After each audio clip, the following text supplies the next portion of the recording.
have an experience, and it's a little awkward for me.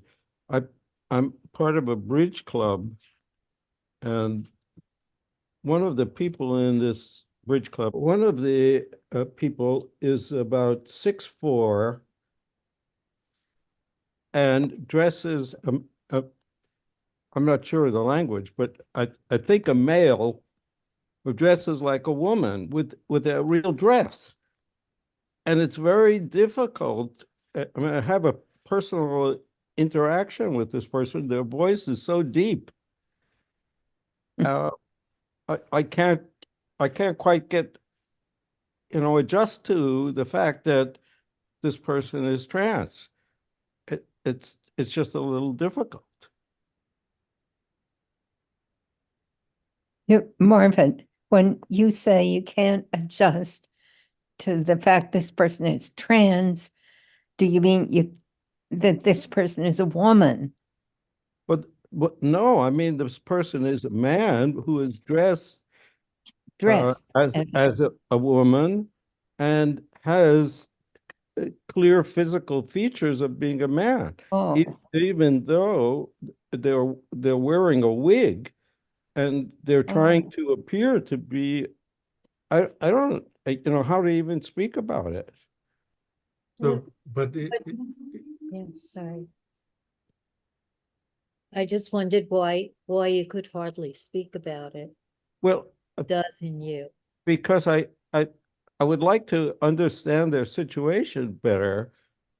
If they are really a trans person, then I can accept it.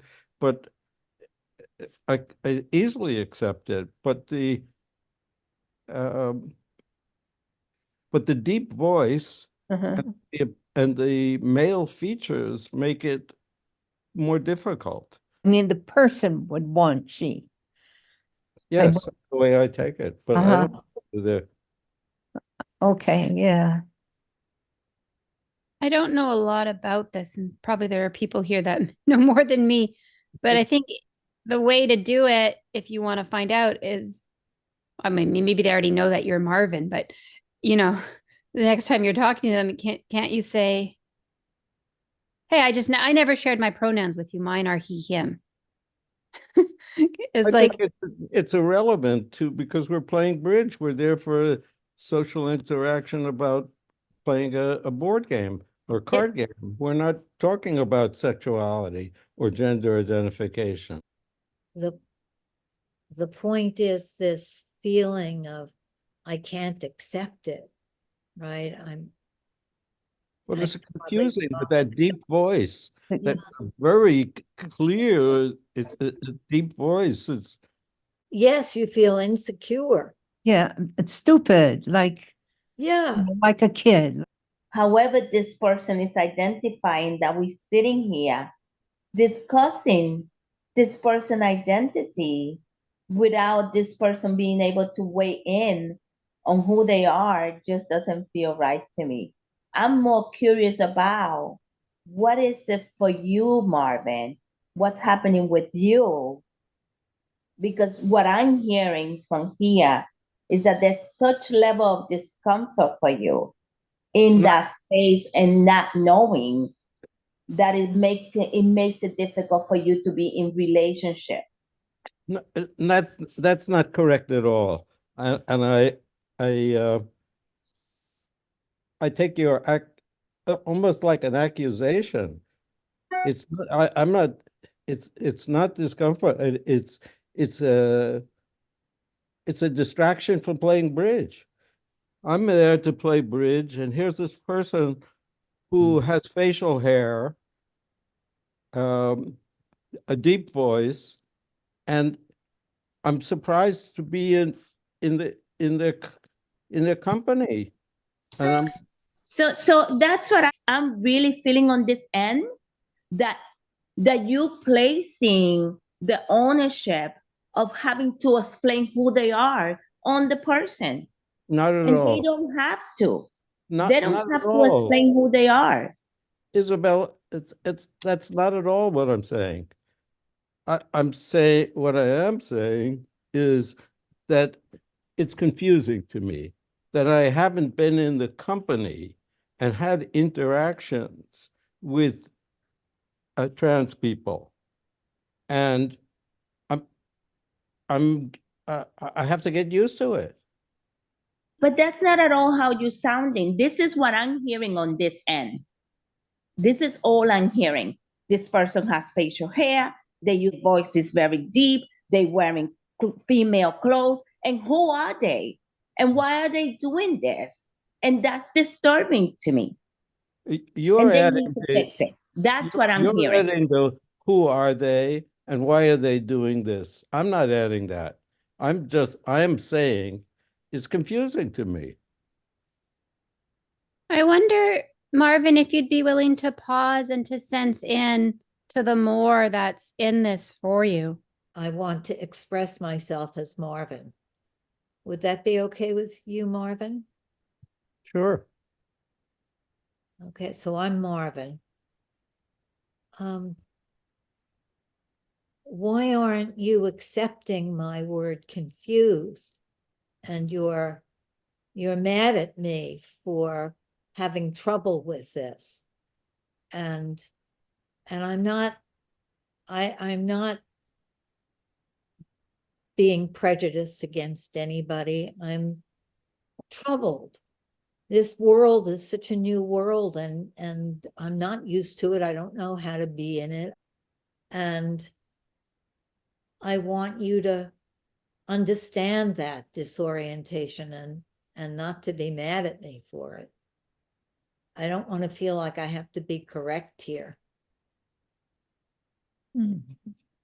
I appreciate that, Lynn, because that's much what I'm feeling. The way you were speaking about this person was landing on me like a brick.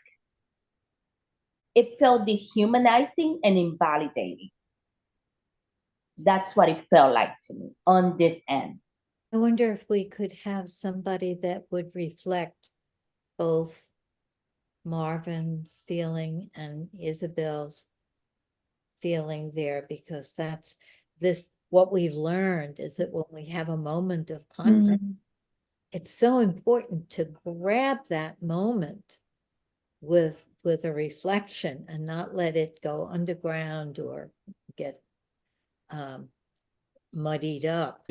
You have it in part correct, Susan. In the situation, yes, there is an impersonalization that is happening, and that's correct that Isabel picked that up. But the situation is such, invites that impersonalization. Isabel accused me of being a bad boy, that being bad, doing something improper, inappropriate, worse than that, being rude or nasty to this other person. And I'm talking about my feelings. I'm really focused on the other person. I'm focused on my cards. For me, as if Marvin is representing, I mean, of course, Marvin, your own distinct individual self. There's no others like you. But you may be representing the older, inexperienced with these new things, person that just says, I don't want to deal with this. I want to look at my cards. And I think that there's a big segment of our world that feels that way, especially the older people. And I think that Isabel is representing the people who know deeply and personally about being dehumanized, depersonalized, seen as a thing, and needs to protest a tone of disrespect.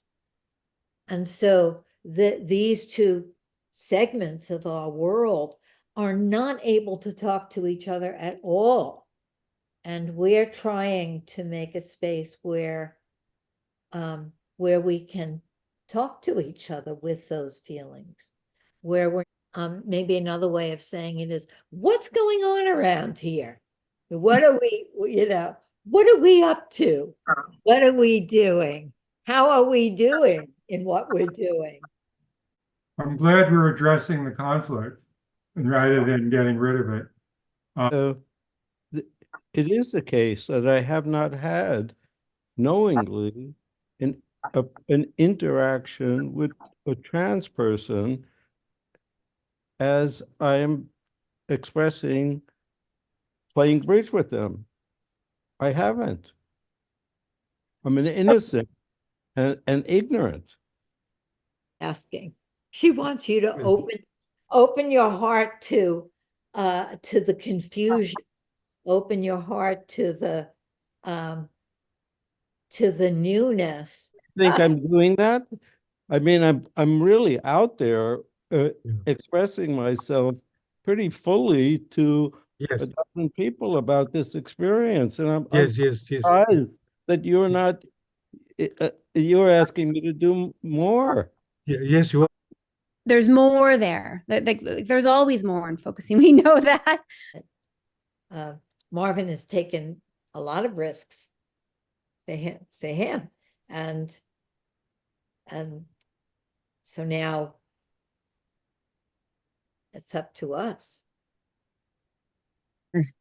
It's a very complicated matter for me, and I don't know if my English is enough to express my feeling. What I would like to say is that the tone of the voice or the way they speak or speed or the loudness, I really totally felt the same way as Marvin when Isabel spoke to him. Condemnation was there, accusation was there, I felt.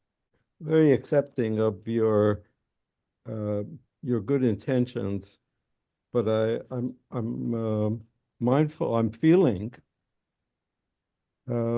accused of doing something wrong again.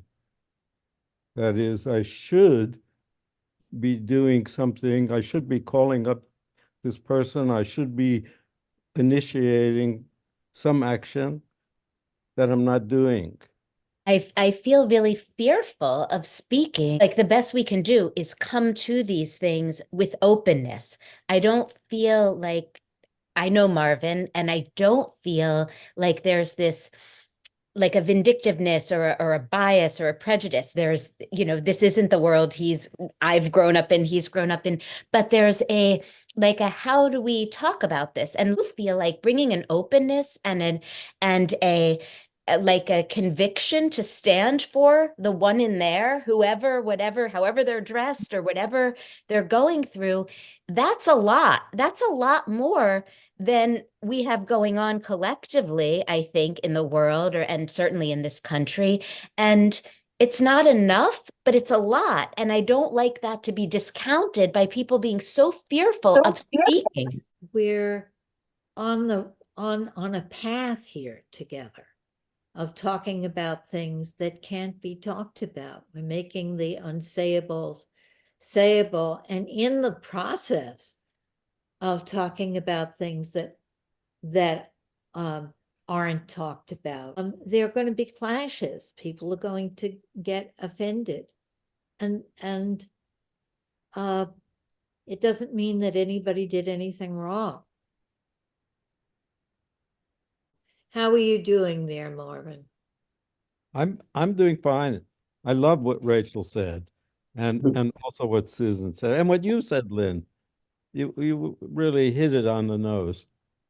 I think it was a great group. There was a lot of difficulty at times, but it was great.